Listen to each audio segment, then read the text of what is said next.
And without further ado, we will go ahead and begin.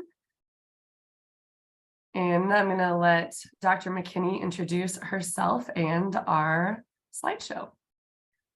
Thanks everyone for joining us tonight as we explore ways to develop diverse talents through bridging the gap between general education and gifted education. Our goal this evening is really to share some different strategies that we found and research supports are good strategies for all learners so that all of our kids can have rigorous, high expectation, and very engaging learning environments. So with that, I'll do a quick introduction of myself. I am Rebecca McKinney. I serve currently as the gifted director for the state of Colorado with the Colorado Department of Education. Prior to that, I was the gifted director in Denver Public Schools. And prior to that, a classroom teacher for numerous years. I taught ECE, early elementary, as well as gifted education across the grade levels. So super excited to get to share with you guys today. I also am the parent of two gifted kiddos, one of which is twice exceptional. Both of my kiddos are out of the K-12 system right now, but I learned a lot as a parent, and that's what got me into this field and got me excited about the work that Colleen and I do together outside of our day jobs. We have just been spending about a year working on publishing a book, and we're very excited to share a little bit of that information with you tonight. So Colleen, I'll turn it over to you. Great, thank you. And just for those of us who are just now joining, I'm just getting over a cold, so I'm going to do my best to get through this evening with limited coughing, but definitely have a super special voice right now. So my name is Dr. Colleen Ehrlich. I am the immediate past president for the Colorado Association for Gifted and Talented. I'm also the current principal at Holstrom K-8, which is the gifted and advanced magnet school for Adams 12 school district. I got into gifted actually through working in Adams 14 as a classroom teacher. And I was told that I was gonna, my second year of teaching, begin to teach gifted students. And about 2 weeks into my second year of teaching, I realized that I had no idea really how to work with gifted students, as it's not a part of any teacher prep program. So started doing a bunch of learning, started learning from just a bunch of people who are just excellent mentors and continue to be in my life. And one thing kind of led to another and snowballed. And yes, now Rebecca and I do a lot of work together outside of our day jobs. I also have two gifted children. I have my daughter who is just finishing up 8th grade, and she is labeled twice exceptional. And then my son, who is a sophomore in high school, who is also gifted. So definitely still in the middle of navigating the K-12 system with my students. But just as Rebecca said, we've, started off working on our doctorates together, and really found that we were kindred spirits in terms of our philosophies on gifted education and the impact that we can have on general education and equity and diversity, which then led us into writing the book that we have just had published. And so, as she said, we're excited to share some of that information here with you tonight. We always like to start by just kind of giving you a high-level overview of what we're planning to cover today. So we're really going to cover just some information specific to how and where these strategies can exist within the general education classroom, and then really looking at some specific strategies that we lay out in our book that we think are very critical for our field, gifted education, as well as general education, to embrace as tier 1 strategies for all kids. So why is it important? I think that's the big question that we want to make sure we answer today. So why is it so important that we bridge that connection between gifted education and general education? For one, for gifted education really to remain relevant and to combat the equity challenges that we see within our field of gifted education, We really must understand where we as a field can connect to general education and shift how we approach instruction for all learners. Gifted education strategies really have long been reserved as strategies for just those kids once they become identified as gifted. But we know that that identification doesn't make them gifted. They've been gifted all along within our education system. And so we really want to make sure that we're exposing all kids to high expectations, critical thinking, and that advanced programming, because we know that that exposure is really going to help those students bubble up. I know that Bertie Kingor used to use that term bubble up all the time, and when she would do presentations. And it's about how do we find and recognize those kids and nurture those talents early on, so that all kids have the opportunity to show us what potential they have.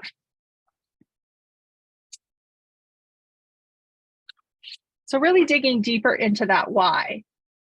For some of the reasons that we believe it's so important to connect to general education. Gifted education, as we know, is plagued with underrepresentation. And despite years of work trying to address the issue, it still persists.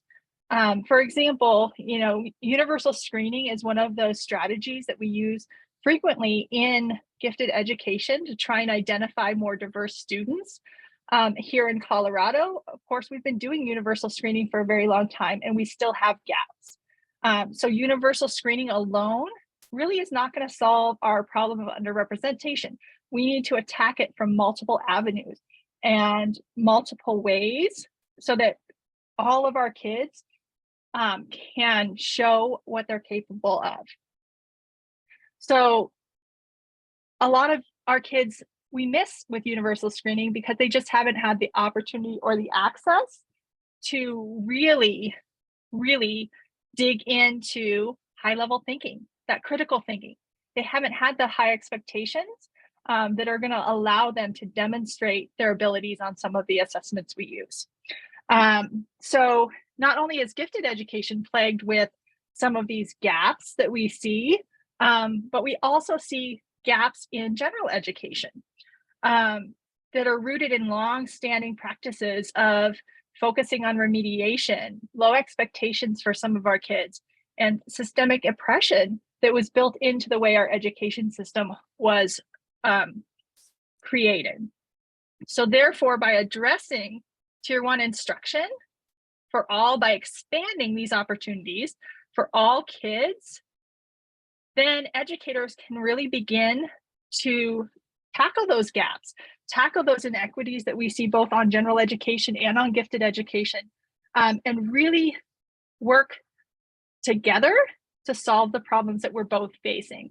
And I think one of the other things that's important is, as gifted educators, positioning ourselves within that system so that we are seen as experts in curriculum and instruction, as well as experts in facilitating high expectations, which is what we are all experts in and do on a daily basis. And years ago, I remember an HR person telling me that our gifted leaders or our gifted teachers needed to really make sure they secured their position. They made themselves invaluable within their school building, because that way, when there were budget cuts and things like that, our gifted teachers wouldn't be on the chopping block. And that always stuck with me, because I think it's part of what we are trying to do is, how do we embed gifted education so closely into general education that those gifted education leaders and teachers are seen as invaluable in the school ecosystem, to make sure that they are providing that support that we know is so valuable for our gifted learners, and it's so valuable for all of the kids in the classrooms. And I would just add that it's not that we think that gifted teachers should not be doing the role that they are currently doing within the school. We are saying that gifted teachers should be expanding their role, making their role even bigger from a coaching perspective. So we know that the the number one indicator for student success is a highly effective teacher. And we know that you're not gifted 30, 40, 45, 60 minutes a day. So if there's a pull-up program happening right now in your school, we're not saying eliminate that. What we're saying is also expand that role to one of coaching so that you're working with the classroom teachers to make sure that there's high expectations in place. One, for any student who's currently identified as gifted and or talent pool, but also for those kids who might not be identified yet, right? And I think that's the biggest piece when we talk about it as a field. We're always talking about how are we being talent scouts? How are we as gifted experts seeing the strengths in students that maybe other people aren't seeing? And then how do we nurture those and leverage those so that all students are really truly meeting their potential, whatever that potential might be, right? Because at the end of the day, we want to just help every student be as successful as they can so that they can achieve whatever it is that they want to achieve. And so I think that that's just like a huge piece in terms of securing the position and being that bridge between two. And seeing gifted education not exclusive within a school, but as an extension of what's happening in the classroom. So we don't want the only time kids are encountering high expectations to be when they are in a gifted room with a gifted teacher. We want them experiencing high expectations every single moment of every single day from the time they walk into a school. And then if they show that they need more, which many of them do, then how, then that's like that specialized gifted instruction. So I think that finding those intersections is huge, because when we talk about what we want for all students is we want them to not be those dependent learners, but move into being those independent, autonomous learners, because that's when the learning really can, they can be just like lit on fire with their passions and interests, as well as counteracting some of those equity pieces that just continue to plague our field in terms of underrepresentation of marginalized populations.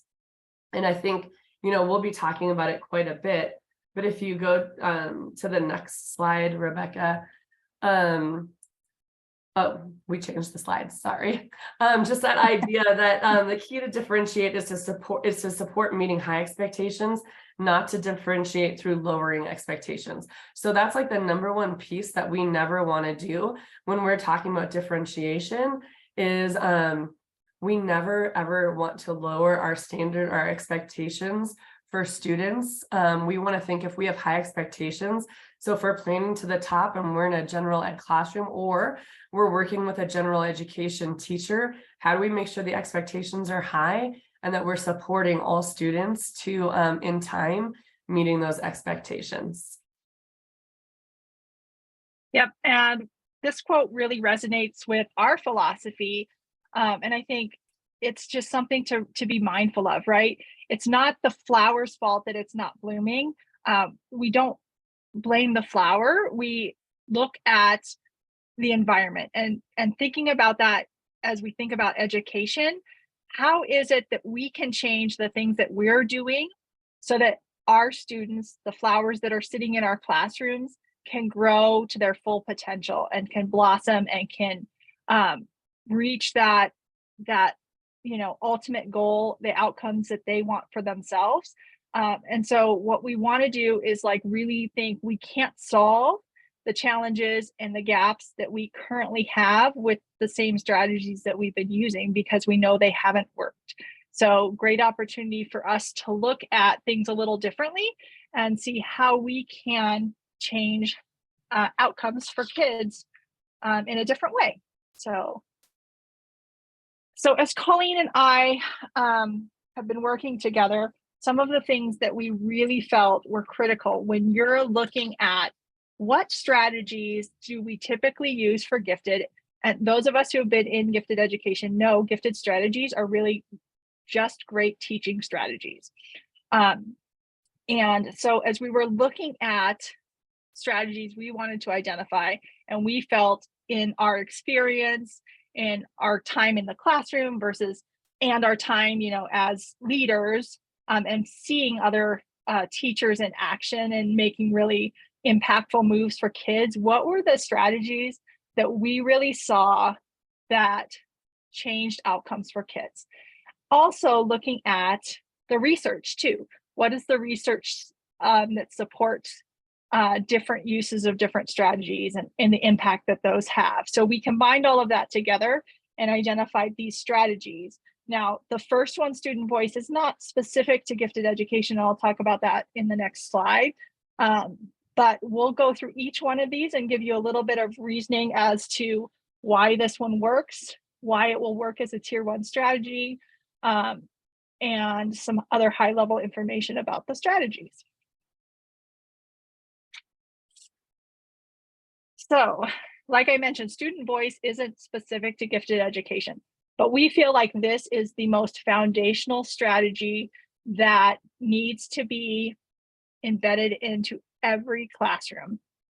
The more we can build student voice into our classrooms, the better we will be able to build relationships and trust and create that safe, welcoming environment, which will allow our kids to become risk takers, allow our kids to be willing to show who they really are and what they're capable of. So some of the reasons why this is a really great strategy. First of all, there's not a lot of materials that you need to, so it doesn't cost a lot, which is always one of the biggest barriers we have in education, of course. You don't have to have additional staff. This is what you as a classroom teacher or you as a school leader this is the school and the staff you have implement these strategies. There's a lot of different strategies available to bring student voice, to bring family voice into classrooms. Our work is not all encompassing of that. We grabbed a few things for the work that we were doing. But so just know this is a starting point. It's not the be all end all of everything. It also aids in really meeting students' social and emotional needs, really allowing them to create or have that sense of belonging, feeling like they are part of instead of the classroom being something that isn't reflective of them and their culture and their needs. It helps to create physical safety, social connections. Years ago, NAVC had their campaign, See Me, Hear Me. This is part of how we do that for our kids. It also can change educators' expectations of students because they'll know their students better. As the kids feel that sense of belonging and start to open up, they're really going to get a deeper understanding of their students. And that's a really important thing because we know educator expectations really has a high impact on student outcomes. So it's really important for us to think that way.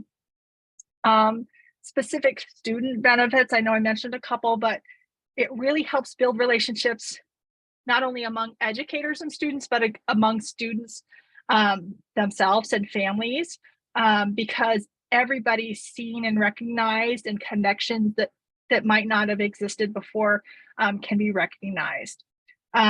This is also a strength-based, inclusive strategy. So it really helps all us recognize the strengths that every kid brings to the classroom.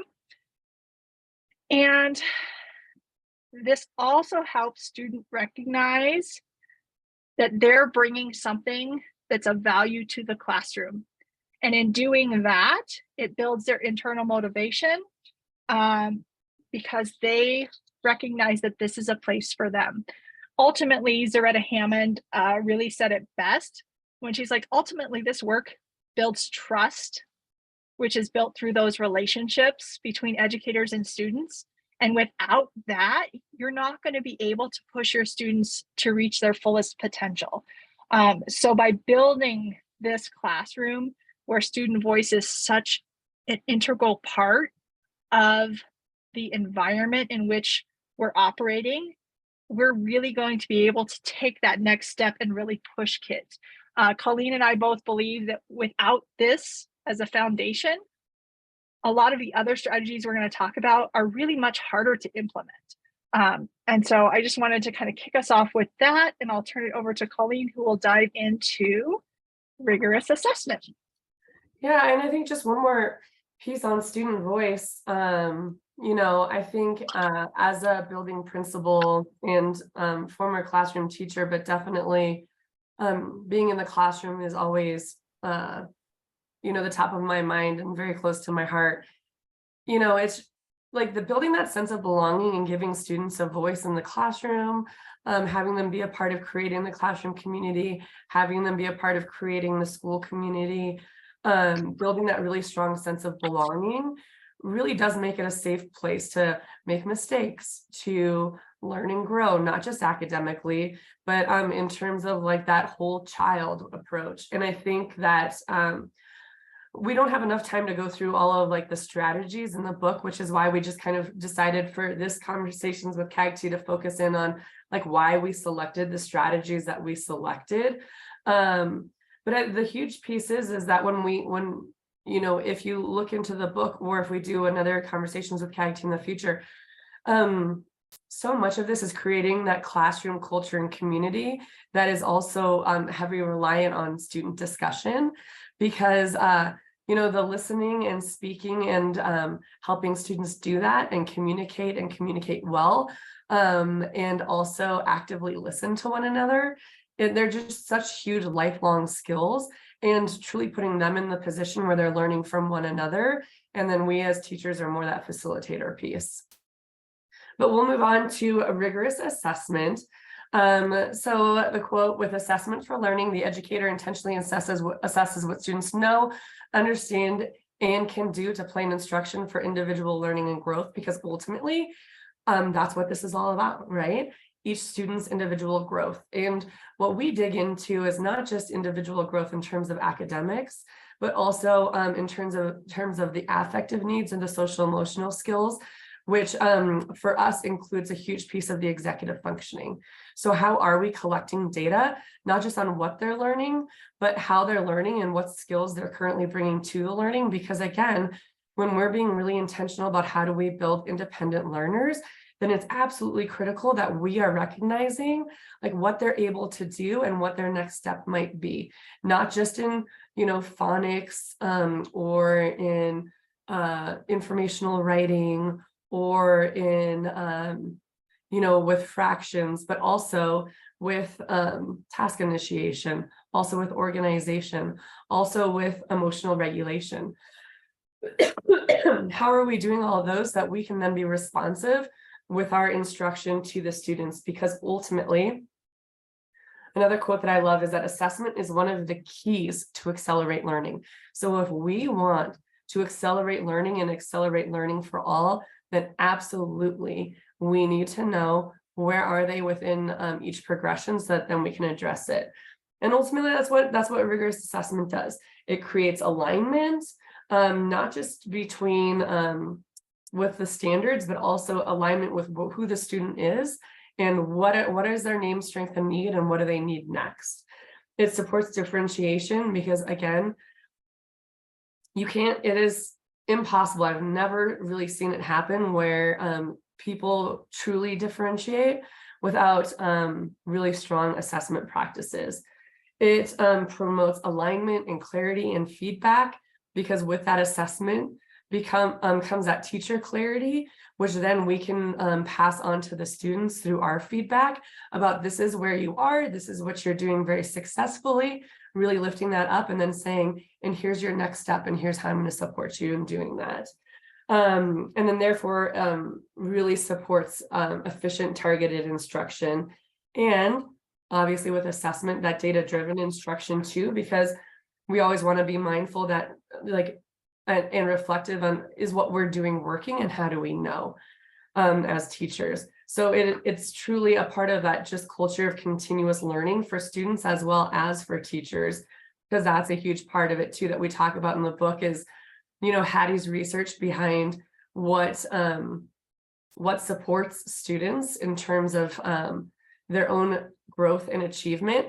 And actually we lift up quite a bit that the highest one is collective teacher self-efficacy. So when every teacher in the building knows what they're doing, believes in themselves, believes in their skills, and the impact that that then has on student growth and achievement is astronomical. So we need to create that culture of continuous learning, not just for the students, but also with the staff. And rigorous assessment absolutely helps that. It helps with goal setting and then building that mindset again, not just with the students, but also with staff. So we go through just several strategies on how to do that in terms of academics and that like social, emotional, affective piece as well. And I just wanted to jump in and say another thing. I think one of the things that is very prevalent in education is the lack of time. We never feel like we have enough time to do all of the things that we want to do with our students.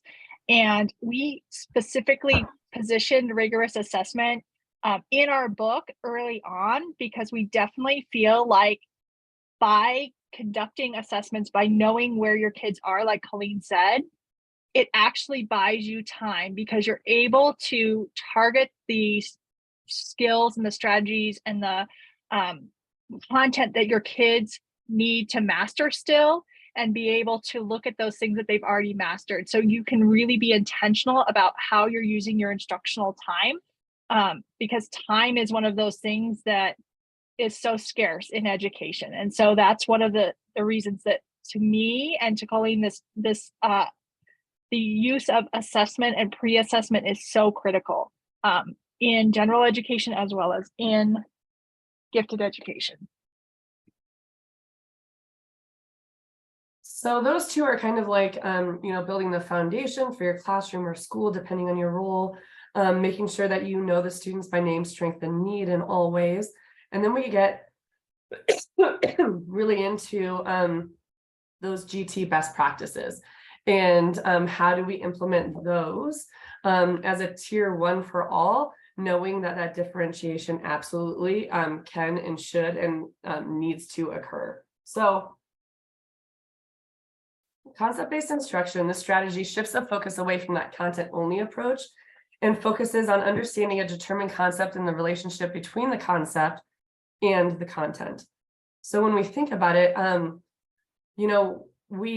the strategy itself is working on one concept for the year, and everything you do in all subject areas, even in special classrooms, are connected to that concept, as well as the generalizations.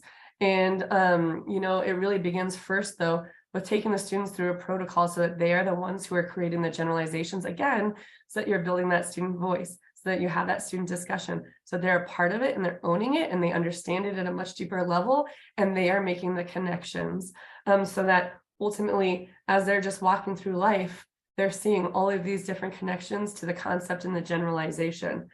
So the nice thing about this strategy is that it absolutely complements and extends any curriculum.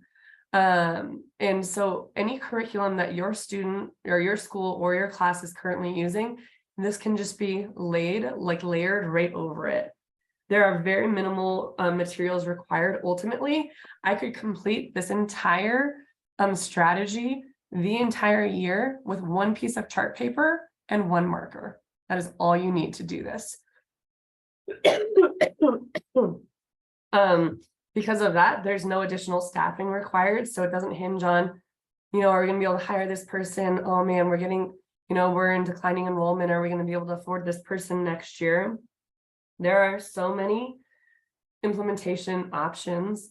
So it can be implemented at a single class level. It can be implemented at a grade level. It can be implemented at a school level. It could be implemented at a school district level. So nothing is too small and nothing is too large for this particular strategy. And because the students are creating the generalizations through the protocol that I mentioned, they are integrating their student voice, and by integrating their voice, they're integrating like their culture and the funds of knowledge that they're coming to school with, which is also huge. It does have a very limited time investment as well. Again, one piece of chart paper, one marker, 245 minutes at the beginning of the school year, which I can also implement when I'm teaching the strategies behind like student discussion and how How are we listening to one another? How are we speaking to one another? All of those listening and speaking standards, you can introduce them while they're actually learning and doing this concept-based instruction.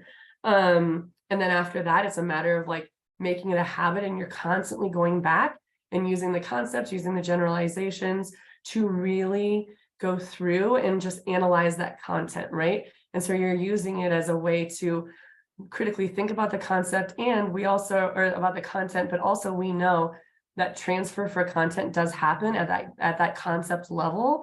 So that transfer of knowledge, like how does this apply in math and also science and also music, right? And so that transfer of knowledge happens at the concept level.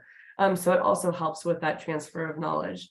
So there's a number of other things that is supportive, but just for the sake of time, we're not gonna be able to get into it too much because I want to make sure that we get through all these other pieces. So Rebecca's going to talk next about the depth and complexity framework. Yeah, and just a quick point on this concept-based instruction. I know it's now March. I almost said February. It's March, right? And Colleen said, like at the beginning of the year, you can 100% start now if you want to get something kicked off. You don't have to wait till the beginning of the year. The beginning of the year just gives you time to really develop and kind of explore it much deeper. But if you're thinking about starting, you don't have to wait. So let's talk now about the depth and complexity framework. If you are familiar with gifted education, you are likely very familiar with this strategy. It has so many proven benefits that can accelerate learning for all kids. I've seen this framework used in ECE classrooms all the way up to college classrooms effectively, and even college kids really got excited about using this framework. It creates avenues for students to become autonomous learners, so that they can leverage their existing knowledge and understandings to make meaning of whatever the content is they're exploring for that day. It really creates kind of a virtual scaffold for kids. So once those icons and the content imperatives have been introduced to students, they're a tool that kids can lean back on to really stretch their thinking, to push their thinking, to really explore new concepts in different ways. It gives them that clear, targeted focus way to approach. You know, if we're looking and working on the details icon, kids know that that's kind of their lane of what they're looking for. And it gives them that structure that some of our kids really, really thrive upon. It allows our students to approach their content like an expert, to really enhance their understanding of that content. And it can allow learning tasks to be tiered by both depth and complexity, and really can tie into student thinking as well.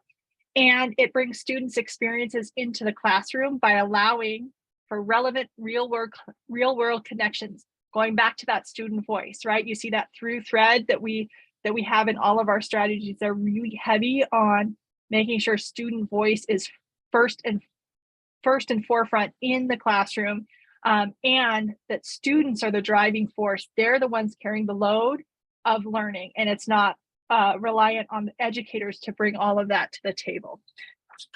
So again, depth and complexity, it really provides that common language for kids to use. It complements and extends any curriculum. So just like the strategy that Colleen just shared, this one also can be layered over any curriculum. So there's minimal cost to this. There's a lot of free resources that the company allows for teachers to just access and download. So you don't have to start with a heavy lift on your budget to employ this. And again, any curriculum it can be layered upon. And it really provides an efficient pathway for differentiation. This is one of those strategies that's really a easy stepping stone for general education teachers to really explore some gifted education strategies, because this one is one that's very easy for classroom teachers to learn how to implement. And to implement, it doesn't take a lot of time to teach your kids. Once the kids know the icons, it's a really quick and simple to use on a daily basis. So I will turn it. Oh, nope, I'm next. No, but just one thing to add really fast is I think that, you know, in gifted education, it is a well-known and well-understood fact that the most efficient and effective way to plan is you take the student who is your absolute highest student and you plan for that student, and then you just support everybody else in that, right? And a lot of general education teachers are still being taught that you plan to the grade level standard, regardless of where your kids are, and then you differentiate up and then you differentiate down. Now, what ends up happening lots of times, they plan for the grade level and then they run out of time and they differentiate down. They don't always get to the up, right? Because it takes a lot of time. And so this is like one of those great strategies to utilize with general education teachers as an expert in gifted ed, which is essentially a gifted expert in high expectations, right? Plan for the highest. So the next strategy we explore, and again, this one's not specific to gifted education. I think the way we use it in gifted education, the way we use questioning and making sure that we are putting high level thinking into our questioning is something that is unique to gifted education in some places. Some teachers are very, very skilled general education teachers as well. But we've talked about some of Hattie's work as far as effect size, and the effect size for questioning is about a 4.8. And when we're talking effect size, really looking at anything above a 4 is kind of a medium impact. But what we look at is how do you layer questioning over some other very highly effective strategies like teacher-student relationships, teacher expectations, evaluation and feedback, all of the things that we've already explored. When you combine those together with rigorous questioning, the impact on students and the ability to push their learning farther really, really starts to come together and coalesce in ways that are really going to enhance what the students are experiencing within your classroom. One of the things that we know is questioning happens in our classrooms all day, every day. But what we're looking at in our book is how do we make sure we're set up to have planned rigorous questions for all students. So making sure that we're not thinking about, like Colleen just said, we're not thinking about how are we going to scaffold down. It's how are we going to ask a very rigorous question and make sure all kids are able to grapple with that question. So we may need to have some scaffolds in place for some of our kids, but we don't want to ask a question that's just kind of rote learning where they're just regurgitating back to us, a fact or something. We really want kids to be thinking critically. All kids can when we give them that opportunity. So questioning is also a great opportunity for creating that space for intellectual risk taking, right? If we have a questioning classroom where that is expected and encouraged and recognized, then students' natural curiosity, their exploration, is something that's going to start bubbling up and start to be a part of that classroom culture that we see. And where it's okay to get the wrong answer. It's okay to ask a question that maybe nobody knows the answer to, but everything is seen as an opportunity for learning and growth in ways that push students. Again, they're taking ownership of their learning. They're asking the questions. They're trying to find the answers or share answers with one another.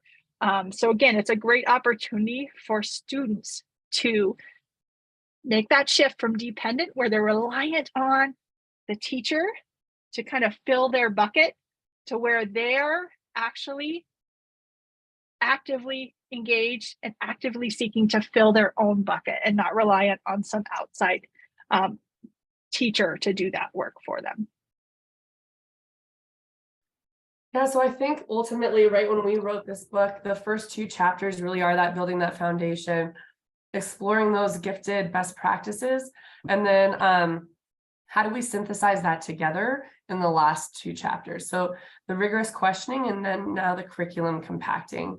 A lot of this with the curriculum compacting is one of our favorite quotes is, "A rising tide lifts all boats," right?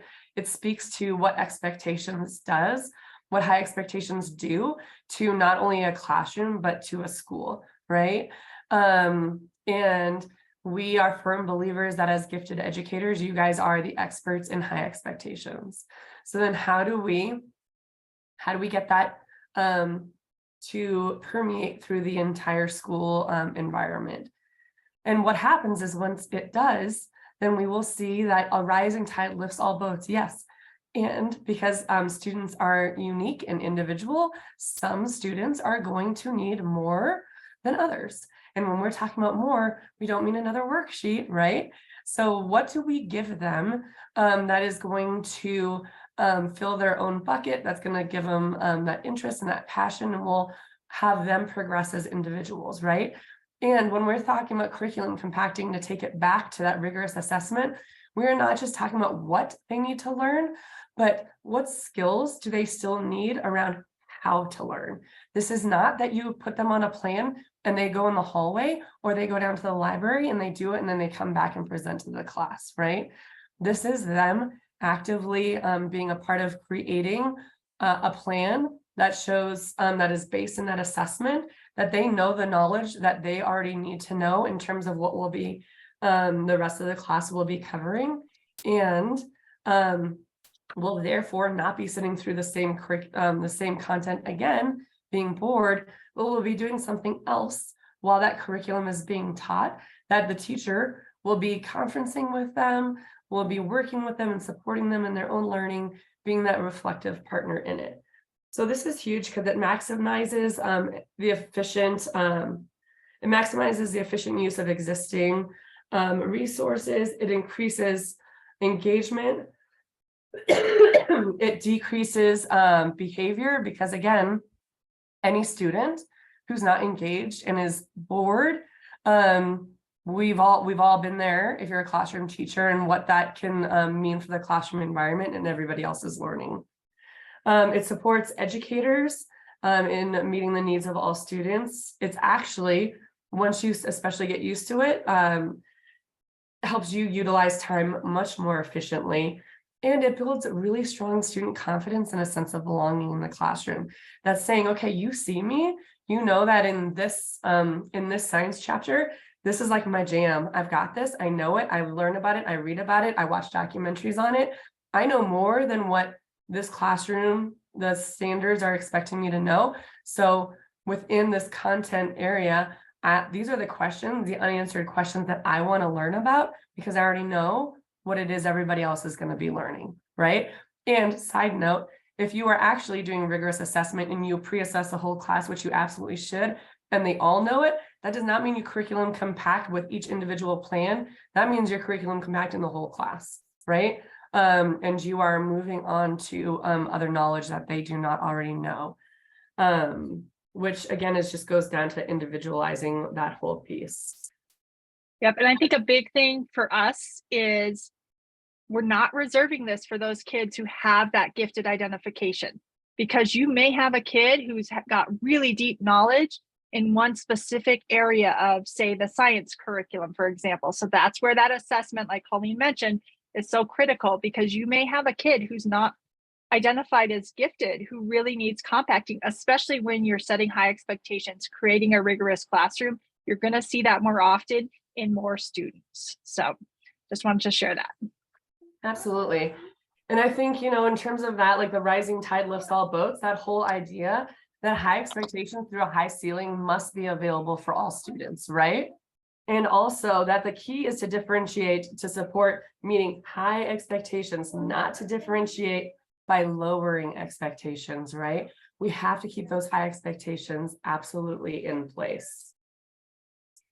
So that is our, that explains our book. So here's our book. We actually just got our first copies in the mail yesterday. So it is like literally hot off the presses. But ultimately that's what it is, ensuring high expectations and engaging learning experiences for all students. and you can order your copy at Corwin. And if you have any questions, you can go ahead and put them in Facebook. But I think one question that we often get a lot, and Rebecca, I'll let you talk about it, is like within this book, like where to start. Yeah, so Colleen and I were very intentional about the organization of this book. And so we organized it in the way that we felt like if you started with student voice and implemented that, because again, take baby steps. Don't try and do it all at once. That's just too overwhelming. So we put we put student voice first, and then rigorous assessment.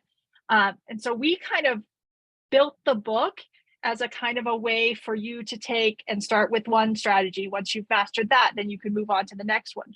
But ultimately, you may already have some of these things in place. You may have already mastered some of these things. You may want to start with rigorous questioning, right? So you can start anywhere you want. We kind of organized it the way we as educators would have approached it. But ultimately, hopefully this book is something that you can just take and use and apply in ways that work for you and in your instructional style as well. Yeah, and I think I would just add that like you can start it now. These are not things that have to be started at the beginning of the school year. In fact, if it's something that you are really wanting to do, then we would suggest actually trying it now is great, because you can get that little bit of practice and confidence for yourself as well at the end of this school year, to then be able to integrate it at the beginning of the next school year, which you know, obviously the longer you do it, the more you do it, the better you will also get at it. But we just, you know, in the book, there's a variety of strategies in every single chapter. We talk about how do you differentiate for the different types of learners in classrooms, because again, right, I was a 5th grade teacher at a Title I school. And so I had everything from a first grade levels and pretty much every content area. And then I had the gifted cluster. So up until probably about like 8th, 9th, 10th grade levels. And so these are strategies that I used with them when I was a classroom teacher. I used as a coach, and now I use as a building principal and a consultant. So just wanted to thank you all for being here. Rebecca, anything else that you wanted to add? I think just the big thing is it's okay to make missteps. And like we said with the kids, like be transparent with the kids too. Say, you know, I'm trying something new. Give me feedback on what works, what doesn't work for you. Because modeling that for your kids is so very important for them to see you taking risks. So we encourage you just to step out of your comfort zone a little bit and try some new things, and hopefully it will support you and your kids in the work that you're doing. So thank you all for everything you do. Classroom teachers have the hardest job. And I know that every one of you works extremely hard to make sure that the kids that you're entrusted with every year learn and grow as much as possible. So thanks so much for all you do. Absolutely. I echo all that. And just if you need any help or you want to talk or anything like that, Rebecca and I, we love working with individuals. We love working with staffs and schools and districts. So definitely don't hesitate to reach out if you need anything. And just thank you so much for joining us here tonight. The next Conversations with CAGT, I will actually be hosting. It is March 21st, and we will have Temple Grandin. So just wanted to thank all of you again for coming, and have a wonderful evening.